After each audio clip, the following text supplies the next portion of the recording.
Good morning everyone. How are you? Hope you all are fine. Today we will read our English grammar book. So open your English grammar book and page number 51. দেখো আজকে আমরা পড়ব chapter number 13 অর্থাৎ verbs বা doing ওয়ার্ডস। Doing ওয়ার্ডস কাকে বলি আমরা? শব্দটা শুনেই বুঝতে পারছো, ডু মানে করা আর ডুইং ওয়ার্ডস মানে যে ওয়ার্ডের দ্বারা কোনো কিছু কাজ করা বোঝায় সেগুলোকেই বলা হয় ডুইং ওয়ার্ডস বা ভার্বস। তার আগে জেনে নিই ভার্বস কোথা থেকে এসছে। অর্থাৎ তোমরা ইংলিশ গ্রামারে এর আগে পার্টস অফ স্পিচ পড়েছো, তার 8টা ভাগের নাম জেনেছো। তো সেই ভাগের মধ্যে নাউন, প্রোনাউন, অ্যাডজেক্টিভ সম্পর্কে তোমরা জেনেছো। আজকে আমরা ভার্ব সম্পর্কে জানবো। তোমরা বাংলা ব্যাকরণে নিশ্চয়ই ক্রিয়াপদ পড়েছো, তাকে ইংলিশ গ্রামারে বলা হয় ভার্বস বা ডুইং ওয়ার্ডস। দেখো, read the following sentences. The boy runs, the girl skips, the phone Rings, the children play football, the fish swim in the pond. প্রত্যেকটা সেন্টেন্স পড়লে তোমরা বুঝতে পারবে। দেখো, এই রান মানে কি? দৌড়ানো।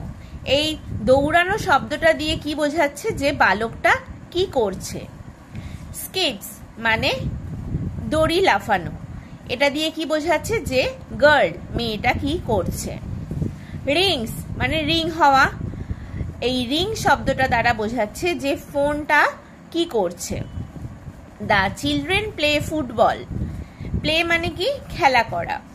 প্লে শব্দটা দ্বারা বোঝাচ্ছে যে শিশুরা কি করছে। The fish swim in the pond, swim মানে কি? সাঁতার কাটা। সুইম শব্দটা দ্বারা বোঝাচ্ছে যে মাছেরা কি করছে। তাহলে দেখো, এই শব্দগুলো দিয়েই বুঝে যাচ্ছে, বোঝানো হচ্ছে যে এই সাবজেক্টরা কে কি কাজ করছে। কেউ রান দিচ্ছে, কেউ স্কিপিং করছে, কোনো কিছু রিং হচ্ছে, কেউ প্লে মানে খেলা করছে, আবার কিছু ফিশ কি করছে? সুইম করছে, অর্থাৎ সাঁতার কাটছে। তাহলে run, skip, Rings, play, swim এই শব্দগুলোকে আমরা কি বলবো? ভার্বস বলবো বা ডুইং ওয়ার্ডস বলবো। দেখো, words that express what people, animals and things do are called verbs or doing ওয়ার্ডস।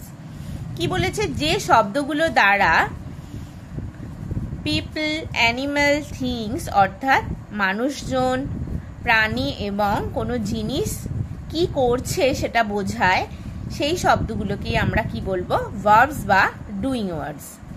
তাহলে বুঝতে পেরেছো ভার্ব বা ডুইং ওয়ার্ড কাকে বলে? অর্থাৎ সোজা ভাষায় বলতে গেলে যে শব্দের দ্বারা কোনো কিছু কাজ করা বোঝায় তাকেই আমরা ভার্ব বা ডুইং ওয়ার্ডস বলবো। তোমরা প্রত্যেকে এখান থেকে এই পর্যন্ত ভালো করে পড়বে, পড়ে বুঝতে যদি সমস্যা হয় আমার থেকে ক্লাসে এসে জেনে নেবে। সকলে ভালো থাকবে। বাই।